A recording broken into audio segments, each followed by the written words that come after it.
The Lord is using sinners, pastors, deaconesses, short-term missionaries to work amazing miracles to bring millions of people in Iran and Afghanistan who are lost in a spiritual dungeon, to bring them out of that dungeon into the glory, into the light of Jesus Christ. And He's using us sinners and doing this work through us and in many cases, in spite of us. He gets the job done and uses us as His tools.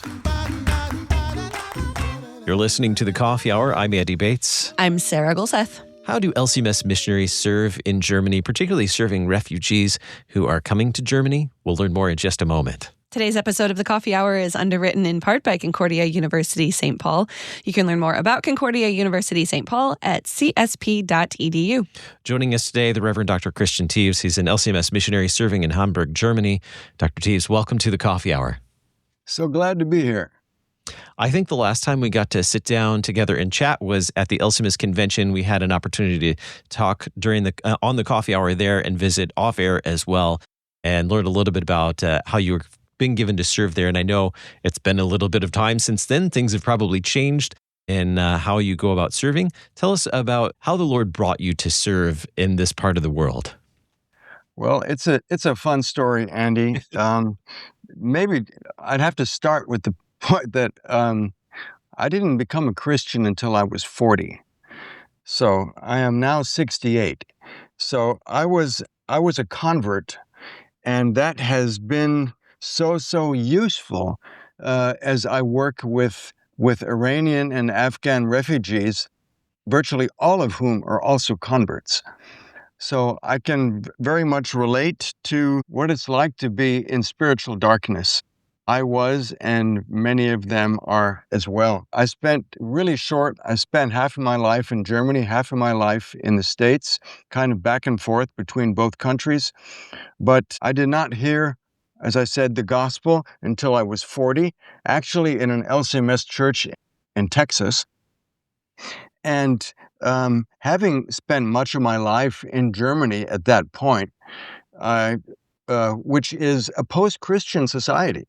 Right now, they estimate that about 3 to 4% of Germans have an active faith life.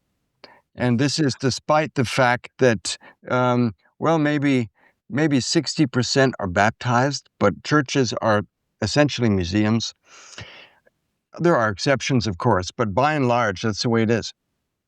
And so when I moved to, my wife Lula and I, when we moved to the States in the mid-90s, for me it was going back to the States, for her it was new. For years I said, the last place I want to do any kind of church work, I'd already become a pastor years later, would be in Germany. Because I might as well chew on gravel, because it is such a hard ministry, because, as I said, no one is interested.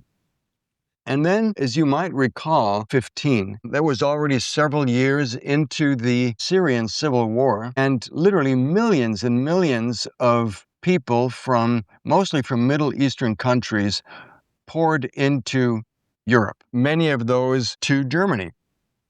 And so I had already been serving as a pastor at that point for 6 years, 2015, and I saw how ministry in Germany to a certain group of Muslim refugees was flourishing, namely refugees from Iran and Afghanistan flowing into Germany. And I thought, no, that would be the exception to the rule.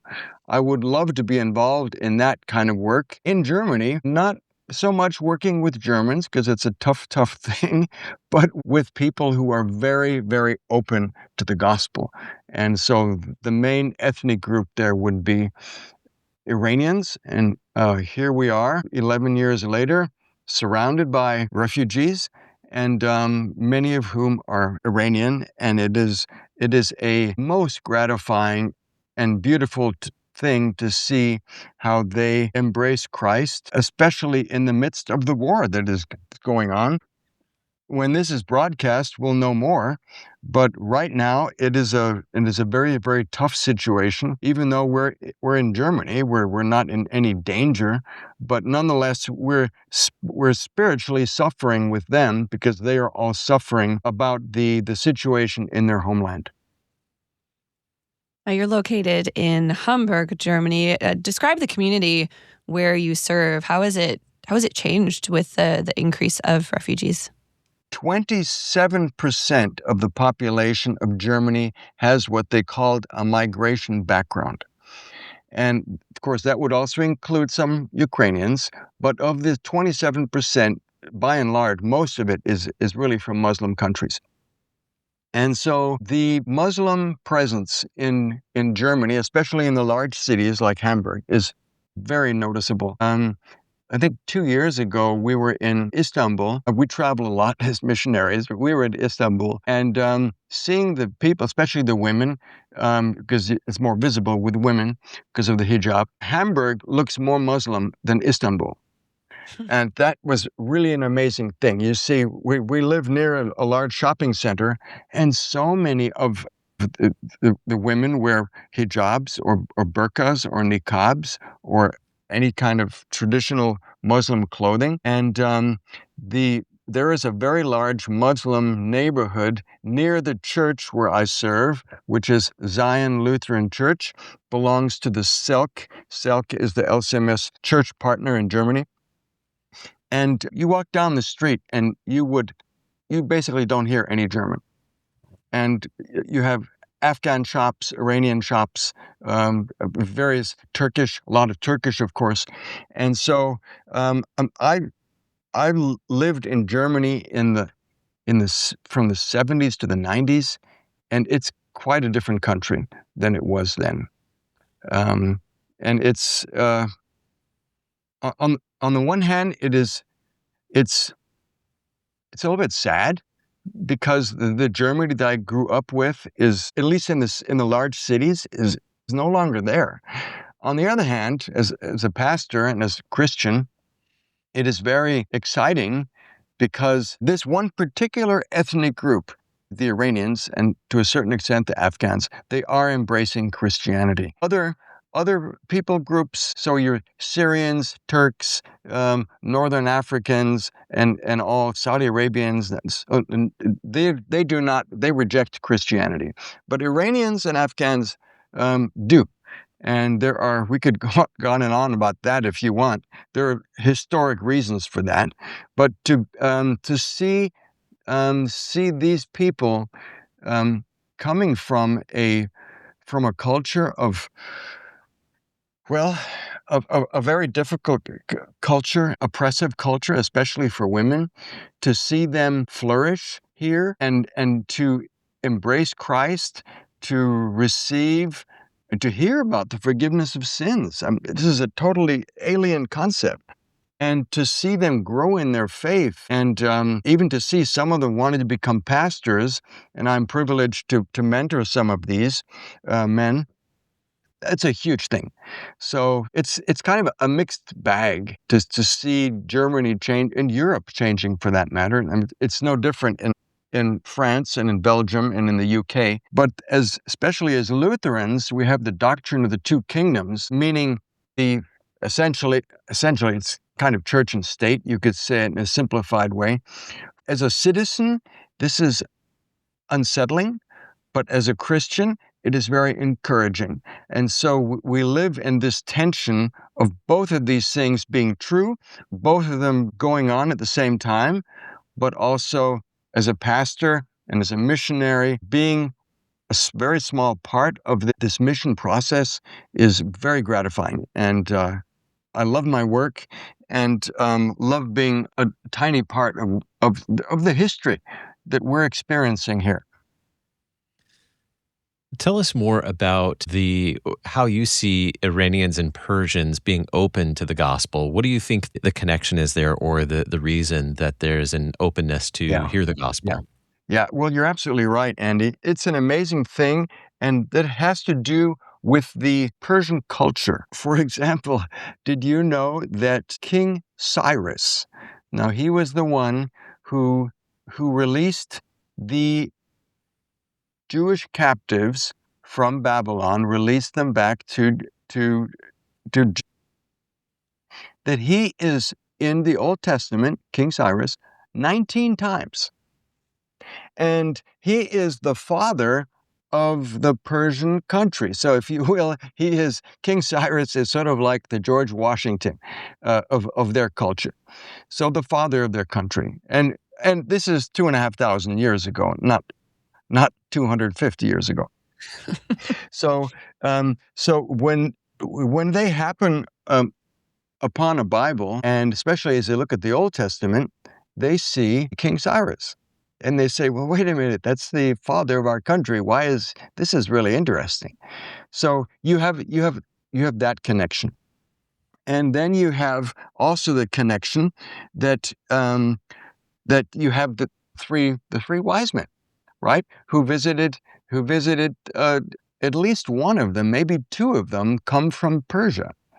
And so you have that connection too, following the star and all of that. In Micah 5 is that where we see that, and also in Numbers, following the star, and that the Messiah would be born in Bethlehem. This also is connected to their culture. And then you have in West Azerbaijan, the western part of Iran, you have the so-called Black Church, black because it was made of basalt. And this church was built during the lifetime of St. Paul. And it is one of the oldest churches in the world, and it is smack in the middle of Iran. And they know these things. And so it is estimated, no one can know the true number, but it is estimated that a third of the Iranian population today is secretly Christian. Now, the tragedy is, since, with the exception of the Armenians, and that's a different tribe and a different culture, but everyone and that's only 2% of the population. So everyone else, they don't have churches, they don't have pastors. What they do have is many tiny little house churches, and of course, with house church leaders who probably don't know very much about Christianity, but it is some kind of leader in that little group. So none of these 30%, almost none of them are baptized.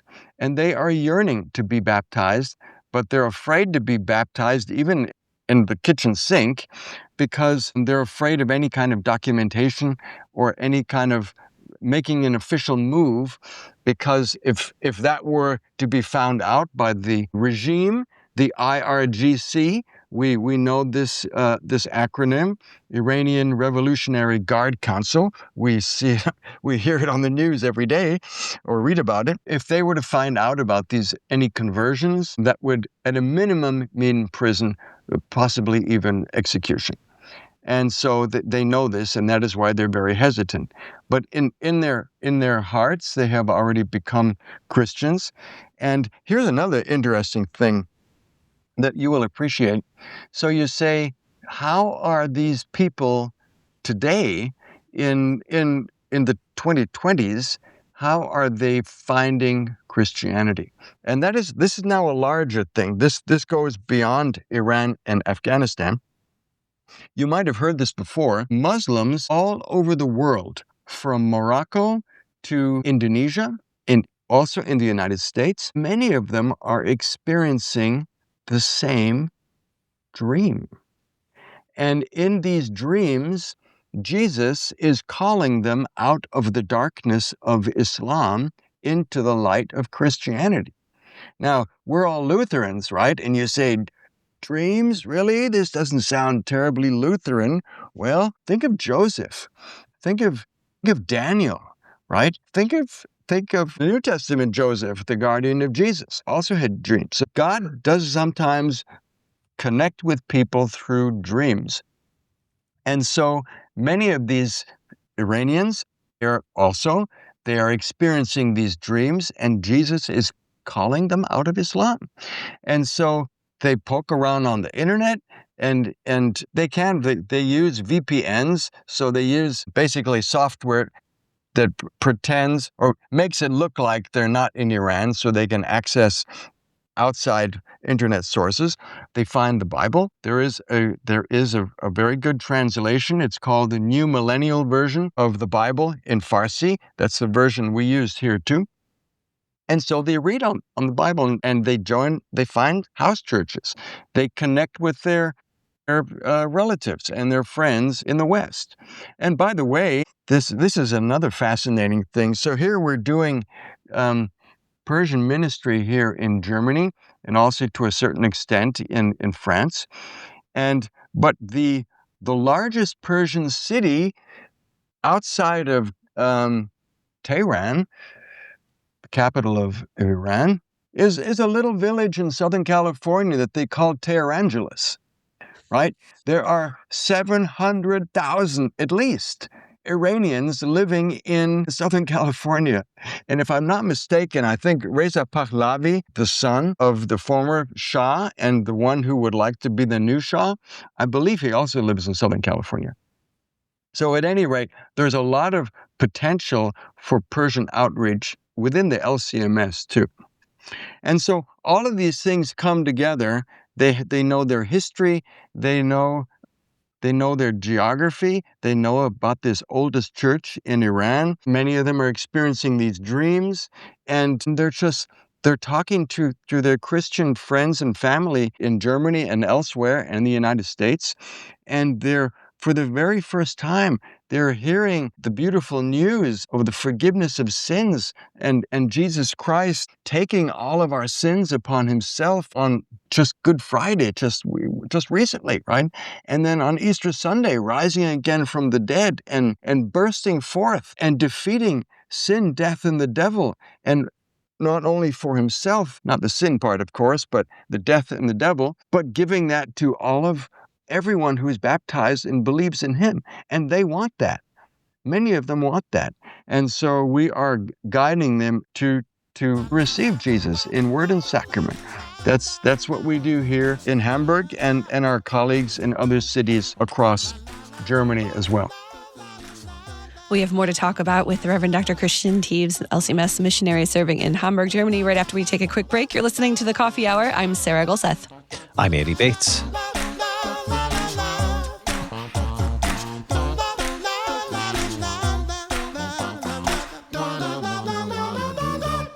Who am I? How has God gifted me?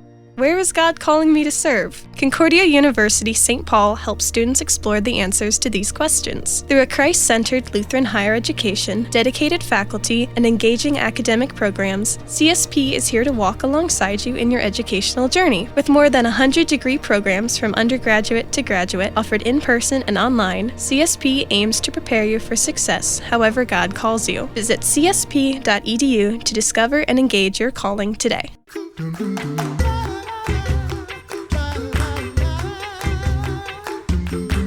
Welcome back to The Coffee Hour. I'm Sarah Golseth. I'm Andy Bates. We're talking with the Reverend Dr. Christian Teves, LCMS missionary serving in Hamburg, Germany. And Dr. Teves, you've given us a really interesting description of the Persian people and their openness to hearing the gospel. Very, very interesting. Tell us more about the work that you do to serve these refugees in Germany. Yeah. So I'm a pastor, so I do what every other pastor does. So I teach and I preach and I baptize along with my colleagues, and we prepare the people for baptism. We have a 16-week course in preparing for baptism, and we have Bible classes every Sunday, and so you are probably familiar with the 3 pillars of the LCMS Office of International Mission. Those 3 pillars are spread the gospel, plant Lutheran churches, and show mercy, right? So, and everything we LCMS missionaries do, we try to fit into one of those 3 pillars or buckets. And so I do all of those. But another task that I have is to serve as one of the theological instructors at an online seminary that the LCMS runs in Riga, Latvia. And I'm sure you've interviewed others about this as well, my colleagues there. And so I also am always on the lookout for potential men who potentially would have the right stuff to become Lutheran pastors. And right now, we have 4 men who are in various stages of becoming Lutheran pastors, studying online at Luther Academy. And so I teach them, but I also mentor them, and that is a huge part of the process. And recently, one of my students asked me, he said, how many Persian Lutheran pastors do we need? And I said, listen, um, who knows? Maybe next month, Iran could be free. It could be. And if that's the case, we're going to need thousands and thousands and thousands of Lutheran pastors. So Tehran is a city of 16 million. We're going to need like 10 just in Tehran and then all over the country. And I said, listen, don't fear. We need thousands and thousands, but we're already working on 4 out of thousands and thousands. So we're really, really moving forward, right? So I do that. And forming Lutheran pastors, of course, is the first building block to planting Lutheran churches, right? So, in other words, we already have the people. We need the pastors, and we're working on that. But the third thing that all LCMS missionaries do is to show mercy. By the way, not just in this generic sense of digging water wells, but always showing mercy in connection with word and sacrament. That is very important. And so the way we do that is all of these refugees who come to Germany, they all request asylum. And there are 2 ways they can do this. One, because they might be political refugees, because they have somehow run afoul or they have protested or something in Iran and they had to flee. Otherwise, they would have thrown into prison or killed. And the other one, of course, is for religious reasons. And so they all have to undergo an asylum process with the German courts and requesting asylum in Germany, either as a political refugee or as a Christian. Because if they're Christians and they were to be sent back, then they would be, again, prison or execution. And so we help prepare them also for their asylum interviews. And this is actually, both of you were confirmed when you were teenagers, right? And you can remember your pastor asking you the questions, and maybe you rolled your eyes and whatever, and maybe you had to recite the 10 Commandments or so in front of the congregation. Maybe you had to do that. So, but I'll tell you, when these people, when they have to defend their Christian faith in front of a German court, and they know if they fail that, then they could be sent back to Iran, that sharpens the senses, that sharpens the mind. And to be with them in this process, and also I regularly testify there in court. They ask me to, and I testify on their behalf, saying, yes, I do believe this is an authentic Christian, and so on. To be part of this process is very deep and very powerful. As pastors, one of the amazing things of being a pastor, you walk alongside people in the highs and the lows of life, in confirmation, at weddings, and at the birth, at the funeral. And families invite you into their midst to share these highs and lows of their life. And that's an amazing privilege that has been given to us. But in this particular case, it is also to be with them as they really, really struggle over the war that is going on in their homeland. And by the way, they are so, so grateful that we have come to their aid in Israel as well. They want regime change, and they are so grateful that we are there to try and push out these very, very evil people, the IRGC. But in that courtroom, to be with them as they are literally dying 1,000 deaths because they know if they blow this, they will be sent back. To be part of that is a very humbling experience, and it's very intense. And so these are some of the things that we missionaries and my colleagues in the other cities do exactly the same thing. To be part of this is wonderful. And I'm so glad to be part of this. With just about a minute left, what do you want today's listener to know about the Lord's work in Germany serving refugees? The Lord is using sinners, pastors, deaconesses, short-term missionaries to work amazing miracles to bring millions of people in Iran and Afghanistan who are lost and spiritually in a spiritual dungeon, to bring them out of that dungeon into the glory, into the light of Jesus Christ. And He's using us sinners and doing this work through us and in many cases in spite of us. He gets the job done and uses us as His tools. You can read more about Pastor Teves in Lutherans Engage online by visiting engage.lcms.org. Our guest today, the Reverend Dr. Christian Teves, LCMS missionary serving the Lord in Hamburg, Germany. Dr. Teves, thank you so much for sharing your story with us today. Thank you so much. God bless you. You've been listening to The Coffee Hour. I'm Andy Bates. I'm Sarah Gulseth. The Coffee Hour with Andy and Sarah is a production of KFUO. To support The Coffee Hour and KFUO Radio, visit KFUO.org. You can also text KFUO to 41444 or send an email to gifts@kfuo.org. And you can call us at 800-844-0524. KFUO. Christ for you, anytime, anywhere.